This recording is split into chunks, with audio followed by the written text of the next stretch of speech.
ಗುರುಬಲ ಕಡಿಮೆ, ನಿಧಾನವಾಗಿರ್ತಕ್ಕಂಥ ಪ್ರಗತಿ, ಕೆಲವೊಬ್ಬರಿಗೆ ಅಧಿಕಾರ ಪ್ರಾಪ್ತಿ ಕೂಡ ಆಗ್ತಕ್ಕಂತಹ ಒಂದು ಸಂದರ್ಭ ಉಂಟು.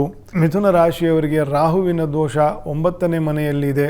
ಗುರುಬಲ ಅನ್ನೋದು ನಿಮಗೆ ಇಲ್ಲದೆ ಹೋದರೂ ಕೂಡ ಗುರುವಿನ ಅನುಕೂಲ ಇರತಕ್ಕಂತಹ ವರ್ಷ ಇದು ಅಂತಂತ. ಕೇವಲ 4 ಡಿಗ್ರಿ ಮುಂದೆ ಹೋದ ನಂತರ ಅವನು ಉಚ್ಚದ ಭಾವಕ್ಕೆ ಹೋಗ್ತಾನೆ. ಅದನ್ನು ಅಭಿಲಾಷಿ ಗ್ರಹ ಅಂತ ಕರೀತಾರೆ ಜ್ಯೋತಿಷ್ಯದಲ್ಲಿ. ಹಾಗಾಗಿ ಗುರುಬಲ ಇಲ್ಲ ಅಂತಂತ ಮಿಥುನ ರಾಶಿಯವರು ಮದುವೆಗೆ ಮುಂದಾಕೋದು ಅಥವಾ ಇನ್ನೇನೋ ಶುಭ ಕೆಲಸಗಳಿಗೆ ಮುಂದಾಕೋದು ಅಂತ ಅವಶ್ಯಕತೆ ಇಲ್ಲ. ಧೈರ್ಯವಾಗಿ ಮಾಡ್ಬೋದು ಈ ವರ್ಷ. ನಾಳೆ ಗುರು ಹಸ್ತಕಾಲ ಕಳೆದ ಮೇಲೆ ಜುಲೈ ಫಸ್ಟ್ ವೀಕ್ ಆದಮೇಲೆ ನೀವು ಮಾಡಬಹುದು. ಏನು ಒಳ್ಳೆ ಕೆಲಸಗಳು, ಶುಭ ಕೆಲಸಗಳು ಆಗ್ತದೆ, ಕೈ ಹಿಡಿತದೆ. ಮಿಥುನ ರಾಶಿಯವರಿಗೆ ಸ್ವಲ್ಪ ಪ್ರಗತಿ ನಿಧಾನ ಆಗ್ತದೆ. ಯಾಕಂದರೆ ಗುರುವಿನ ಬಲ ಇಲ್ಲ, ಸ್ವಲ್ಪ ಸ್ಲೋ ಆಗ್ತದೆ 1 ತಿಂಗಳು. ಮತ್ತು ಹಲವರಿಗೆ ಯಾವುದಾದ್ರೂ ಒಂದು ಬೆಟರ್ಮೆಂಟ್ ಆಗುವಂಥದ್ದು, ಬಡ್ತಿ ಆಗೋದು, ಹೊಸ ಕೆಲಸ ಸಿಗ್ತಕ್ಕಂಥದ್ದು, ಬೇರೆ ಅಧಿಕಾರ ಪ್ರಾಪ್ತಿ ಆಗ್ತಕ್ಕಂಥದ್ದು, ಮತ್ತು ಕುಟುಂಬಕ್ಕೆ ಸಂಬಂಧಪಟ್ಟಿರ್ತಕ್ಕಂತಹ ಆಸ್ತಿ ಪಾಸ್ತಿಗಳ ಒಂದು ವಿಷಯದಲ್ಲಿ ಏನಾದರೂ ಒಂದು ಪ್ರಗತಿಯಾಗಿ ಅದು ಕೈಗೆ ಬರುವಂಥದ್ದು, ಈ ರೀತಿಯೆಲ್ಲ ಶುಭ ಫಲಗಳನ್ನು ಮಿಥುನ ರಾಶಿಯವರಿಗೆ ಇದೆ.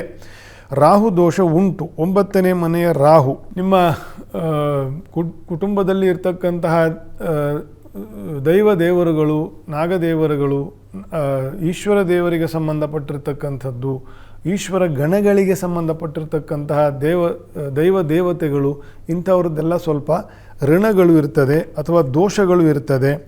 ಅದನ್ನು ಚೆನ್ನಾಗಿ ಪ್ರಾರ್ಥನೆ ಮಾಡಬೇಕು. ಬಿಟ್ಟು ಹೋಗಿದ್ದರೆ ನಿಮ್ಮ ಕುಟುಂಬದ ದೈವ ದೇವರುಗಳು, ನಾಗರ ಕಲ್ಲುಗಳು, ಅದು ತಾಯಿಯ ಮನೆ ಕಡೆದಾಗಿರಲಿ, ತಂದೆಯ ಮನೆ ಕಡೆಯದ್ದಾಗಿರಲಿ, ಹಿಂದಿನವರು ಮಾಡ್ತಾ ಇದ್ದರು ಅಂತಂದರೆ ನೀವು ಕೂಡ ಕೈ ಮುಗಿಯೋದು ಬಹಳ ಒಳ್ಳೆಯದು. ಇದೆಲ್ಲ ದೋಷಗಳು ಇರ್ತಕ್ಕಂತಹ ತಿಂಗಳು ರಾಹುವಿನ ವಿಷಯದಲ್ಲಿ. ಹಾಗಾಗಿ ರಾಹುವಿನ ದೋಷ ಇದೆ. ಶುಭ ಕಾರ್ಯಕ್ಕೆ, ವಿಶೇಷವಾಗಿ ಹೆಣ್ಣು ಮಕ್ಕಳಿಗೆ, ಹೆಂಗಸರಿಗೆ ಮಕ್ಕಳಾಗುವ ವಿಷಯದಲ್ಲಿ ಅಥವಾ ಮದುವೆ ಆಗುವ ವಿಷಯದಲ್ಲಿ, ಹೆಣ್ಣು ಮಕ್ಕಳಿಗೆ ಏನಾದರೂ ತೊಂದರೆ ಆಗ್ತಕ್ಕಂಥದ್ದು, ಮದುವೆ ಮಕ್ಕಳು ವಿಷಯದಲ್ಲಿ, ಇದೆಲ್ಲ 9ನೇ ರಾಹುವಿನ ದೋಷ.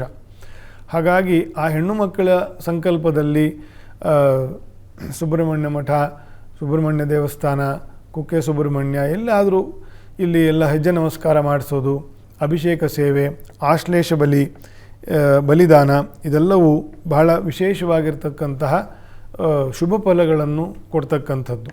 ಆಯಿತಾ?